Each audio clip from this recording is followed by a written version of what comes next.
তোমার আবির্ভাব তিথিতে বনবীথি সেজে ওঠে কৃষ্ণচূড়ার লালে। যে ঋতুতেই তোমার গীতবিতান পড়ি, সব সময় ডুবে যাই আমি বসন্তকালে।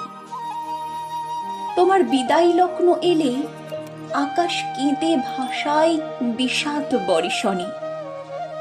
তোমার লেখনীর সবই আশীর্বাদ, পিতা সম সম্পর্ক তব শনে। 25শে বৈশাখ কিংবা 22শে শ্রাবণ আলাদা কিছু অনুভব হয় না আমার মনে। সদা জাগ্রত তুমি সারা বছর, সব সময় আমার মনে প্রাণে।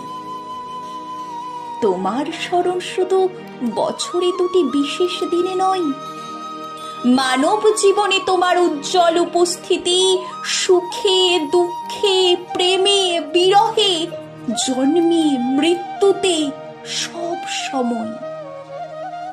তোমার সৃষ্টির চন্দন তিলক যেটুকু কপালে মেখেছি তাতেই আমার জীবন ধন্য।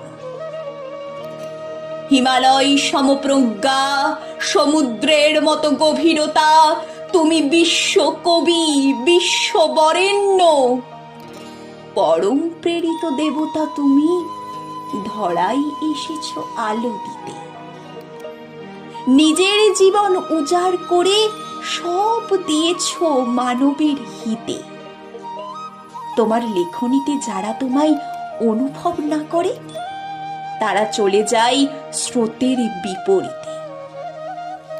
শ্রেষ্ঠ মেলবন্ধন তোমার লেখনী, প্রেম ও অধ্যাত্ম ফুটে ওঠে তোমার রচিত গীতে।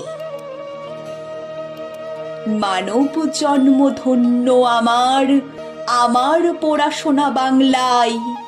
তোমার লেখা পড়ে সার্থক জন্ম, তুমি লিখেছ সব বাংলায়। দেবতার বই পড়ে কে কি পাই আমি জানি না, তোমার উপহার নিয়ে উন্নত হয়েছে আমার চেতনা।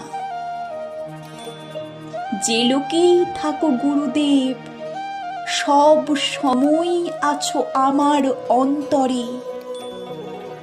সময়ের সাথে সাথে পূজিত হবে তুমি পৃথিবীর প্রতি ঘরে ঘরে।